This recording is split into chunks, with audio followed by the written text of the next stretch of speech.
Hello student दरबार channel में आप सभी का स्वागत है। आज हम पढ़ेंगे उपसर्ग। उपसर्ग जो शब्दांश के आरंभ में लगकर उसके अर्थ में परिवर्तन होता है उसे उपसर्ग कहते हैं। उपसर्ग शाब्दिक अर्थ समझते हैं। उपसर्ग दो शब्दों से मिलकर बना है। उप धन सर्ग। उप का अर्थ होता है समीप और सर्ग का अर्थ होता है सृष्टि करना। उपसर्ग का अर्थ हुआ किसी शब्द के समीप आकर नया शब्द बनाना, यानी कि जब कोई भी शब्द उसमें जुड़ेगा तो नया शब्द का निर्माण होगा। जैसे शब्दांश, शब्द, नया शब्द। शब्दांश अब पहले समझते हैं शब्द क्या है। शब्द क्या है? शब्द है सत्य और उसमें जुड़ता है अ। एक शब्दांश शब्द जुड़ा अ, नया शब्द का निर्माण हुआ असत्य।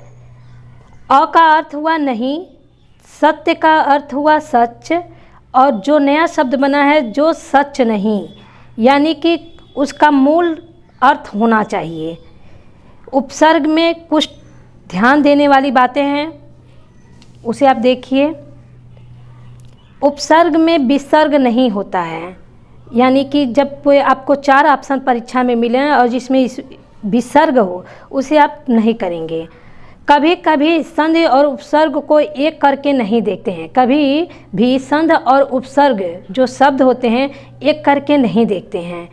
मूल शब्द का अर्थ निकले, यानी कि ये जो सत्य है इसका कोई न कोई अर्थ निकले, यानी कि मूल शब्द का अर्थ निकलना चाहिए।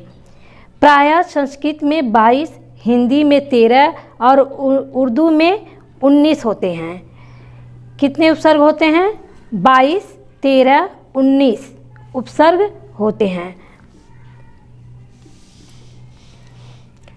उपसर्गों के प्रयोग से 3 प्रकार के शब्द प्रकट होते हैं, यानी कि उपसर्ग जो है उसको हम प्रयोग करेंगे तो उसमें 3 प्रकार के शब्द प्रकट होंगे। जैसे विलोम, पहला आपको हम बताएंगे विलोम। उपसर्ग के प्रयोग से विलोम शब्द भी बनाए जा सकते हैं। जैसे गमन, गमन में आ जब जुड़ेगा तो हो जाएगा आगमन।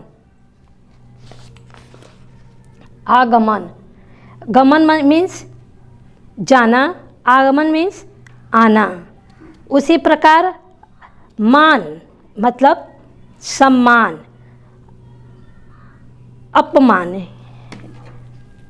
यहाँ रहेगा अपमान। अप धन मान, यानी कि अपमान, नया शब्द बनेगा अपमान। मान का अर्थ है सम्मान, अपमान मतलब बिना सम्मान, यानी कि बेइज्जती। अब दूसरा शब्द जो बनेगा पर्यायवाची शब्द। उपसर्ग के प्रयोग से शब्दों में पर्यायवाची शब्द भी बनाए जाते हैं। जैसे भ्रमण, जैसे भ्रमण, भ्रमण का अर्थ है घूमना और परिभ्रमण का अर्थ है चारों ओर घूमना। परि का अर्थ होता है चारों ओर। इस प्रकार क्या हुआ? ये पर्यायवाची हुआ भ्रमण का। निरोध, निरोध, रोध मतलब रोक लगाना, निरोध मतलब रोक लगाना, दोनों का अर्थ सेम है। इस प्रकार नई विशेषता, नई विशेषता वाले शब्द होते हैं। उपसर्ग से बनने वाले शब्द कभी कभी नई विशेषता लिए होते हैं। जो उपसर्ग होते हैं उनसे बनने वाले शब्द कभी कभी नई विशेषता लिए होते हैं। जैसे अनुशासन, अनुशासन मतलब अनुशासन जो होता है, शासन होता है, उसी प्रकार उस पर एक यानी कि रोक लगे, उसे अनुशासन कहते हैं। अधिकार, कार, एक कार, गाड़ी की बात नहीं हम कर रहे हैं।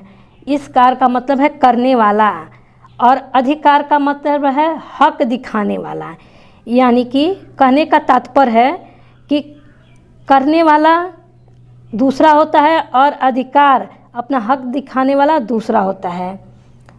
नेक्स्ट वीडियो में संस्कृत उपसर्ग, हिंदी उपसर्ग और उर्दू उपसर्ग में कौन कौन सा होता है, कितने प्रकार के होते हैं, यह हम बताएंगे।